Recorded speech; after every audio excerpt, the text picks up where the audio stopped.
Hi everyone! So today's video is about the defensive sector, Telecom, and we are going straight to the biggest name in China, China Mobile, the country's #1 operator. Alright, let's get into it. China Mobile's story starts as a state telecom carve-out, built to scale mobile connectivity nationwide. The company is incorporated in Hong Kong in 1997 and it lists in Hong Kong that same year. From there, the next 2 decades are basically one long build-out story. More coverage, more subscribers, and each network generation turning into another capacity upgrade. The first big beyond mobile step is 2008. When China Mobile acquires China Tiětōng, bringing a real fixed-line footprint into the group. Then comes the tech ladder. In 2009, China Mobile gets the 3G license for TD-SCDMA. In December 2013, it gets the 4G TD-LTE license. And in 2014, it launches commercial 4G at scale. In June 2019, China issues commercial 5G licenses, and China Mobile is one of the first recipients. So 2019 is the start of the 5G era. More recently, the capital market side shifts too. The ADS gets delisted in May 2021, then China Mobile comes back onshore with an A-share listing in Shanghai in January 2022. Today, the core engine is still the same. Massive scale, constant network upgrades, and a capex cycle that decides how much cash actually drops to shareholders. So before we go into valuation and returns, let's anchor the story with the simplest proof of scale, the revenue line. First thing to notice, 2015 to 2020 is basically flat. Revenue goes from 668 billion RMB to 768 billion RMB. So you are not looking at a high growth decade at the start. Why? The operating charts explain it. Usage explodes, data per user keeps climbing. But ARPU trends down over the same window. So you get the classic teleco equation. Volume up, price down, and the top line doesn't move much. Then you hit the inflection. From 2021, growth becomes more visible. 848 billion in 2021 to 1041 billion in 2024. And the latest print is consistent. In the first 3 quarters of 2025, operating revenue is 794.7 billion RMB, plus 0.4% year-on-year. What changed is the mix. On mobile, the 5G migration helps. Management links 5G plan adoption to a better customer mix and an ARPU trend that stops sliding like before. And alongside that, the digital transformation leg keeps scaling. 278.8 billion RMB in 2024, about 31% of services revenue. Now you can do the math.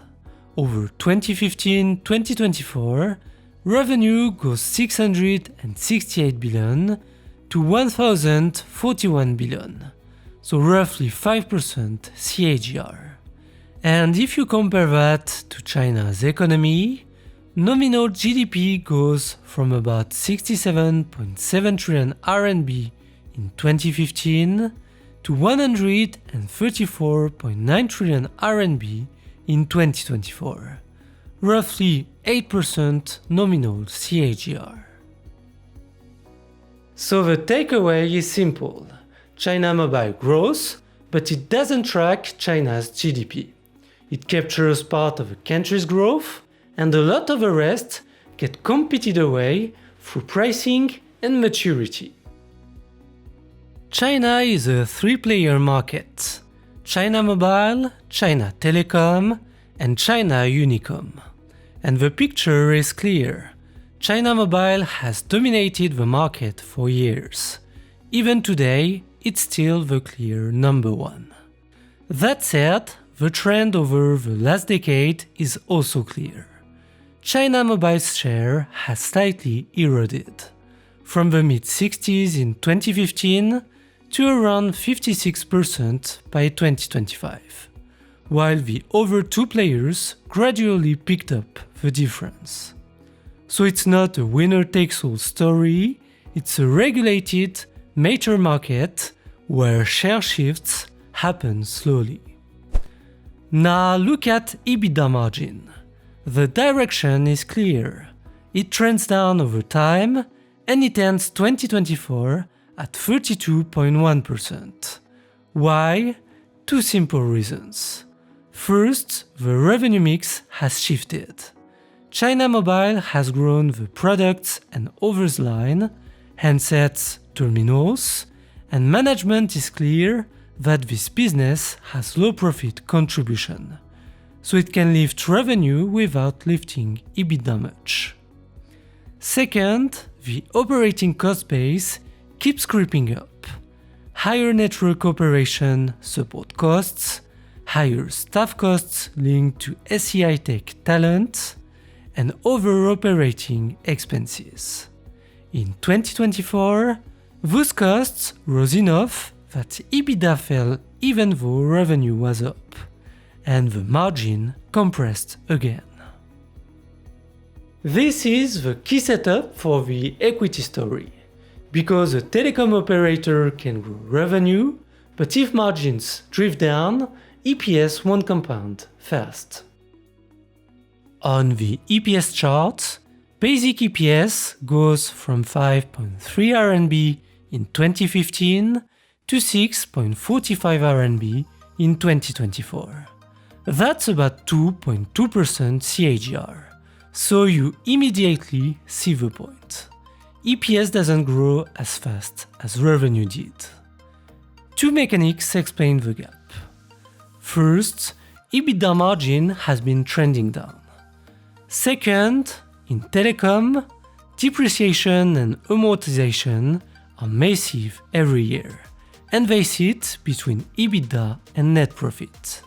In 2024, D&A is 191.1 billion RMB, which is about 18.4% of revenue. So even if revenue grows, a big chunk gets absorbed there before you reach EPS. And so far, 2025 looks like the same profile. Steady, not explosive.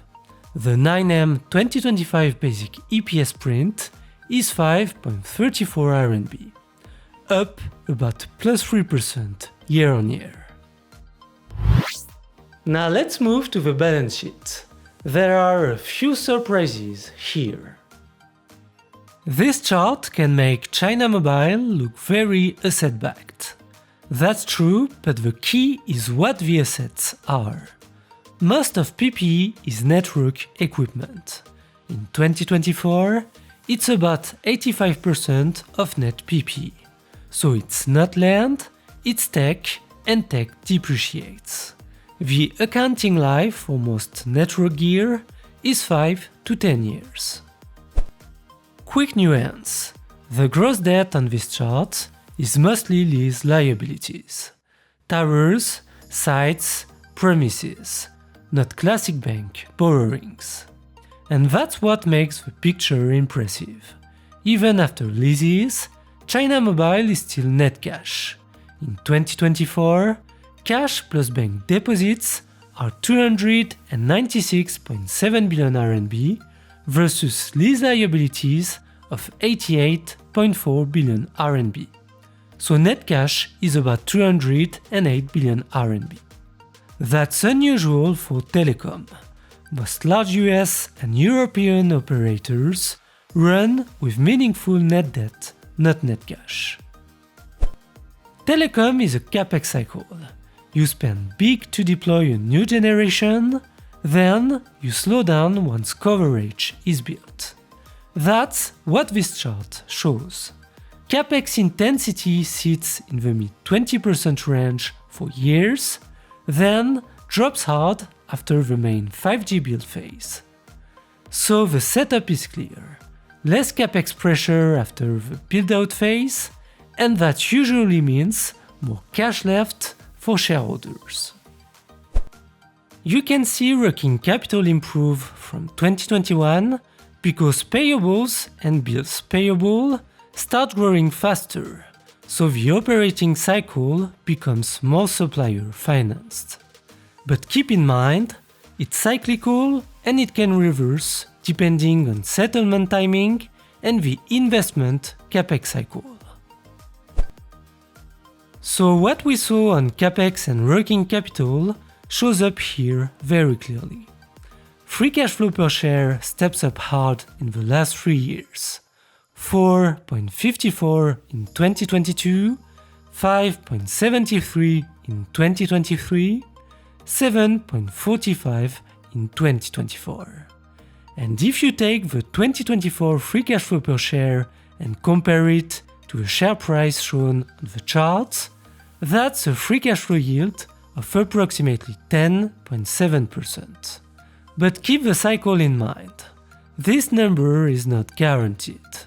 If capex moves back up, or if working capital swings the other way and turns positive again, free cash flow can drop a lot. As you'd expect for a telecom, the payout is high and quite shareholder friendly. Dividend per share trends up over the decade, and by 2024, the payout ratio is 73%. At today's price, that translates into a dividend yield of roughly 6.5%. On this regression chart, the stock is basically sitting right in the midline. So at today's price, it looks close to fair value versus its own history. At 78.7 Hong Kong dollar, LTM EPS incorporating the latest 9M 2025 run rate is around 7.48 Hong Kong dollar, which implies a PE of roughly 10.5x. Before we wrap up, one important nuance. You will often see people online saying telecom is finished and that phones will connect straight to satellites. In reality, this is mostly a coverage tool. Dead zones, rural areas, oceans, emergency resilience. Satellites are great for reach, but they don't have the same capacity economics as terrestrial networks in dense cities. So it's a complement, not a replacement. There is also a practical limitation. Satellite to phone still needs a clear view of the sky. So indoors and through dense obstacles, it's not as reliable as traditional networks. So today, I don't see satellites disrupting the core telecom model. They help at the edges, but the main business is still built on terrestrial networks in dense areas. So to wrap this up, telecom is a low-growth, defensive sector. Across a full cycle, you are playing for yield plus steady growth, and at today's price, the math is pretty simple. You get roughly 6.5% dividend yield, and if you assume the business grows approximately 3% per year across the cycle, you are looking at 9.5% to 10% total return in a normalized world. The cycle part matters. Some years, the operator has to spend heavily to deploy a new generation, capex goes up, free cash flow can drop. Then you get the harvest phase. capex intensity comes down, working capital can turn into a tailwind, and free cash flow improves again. Over a full cycle, it averages out. On disruption, I'm not worried right now. Satellite is mostly supplemental coverage, it's not replacing density networks. The more serious long-term variable is demographics. China's population is shrinking and aging, and older cohorts are typically less data intensive than younger ones. But the other side matters. Each year, you still have new cohorts entering the market with much higher data habits. Video first usage, always on apps, so data per user can keep rising even if the population is flat or slowly down. In other words, user count can be a headwind, while usage intensity stays a tailwind. So the way I framed it is this is equity bond-like, not risk-free, but defensive.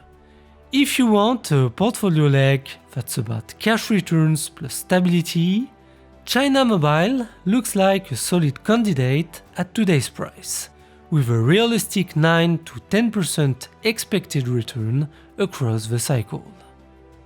Thanks for watching this deep dive until the end.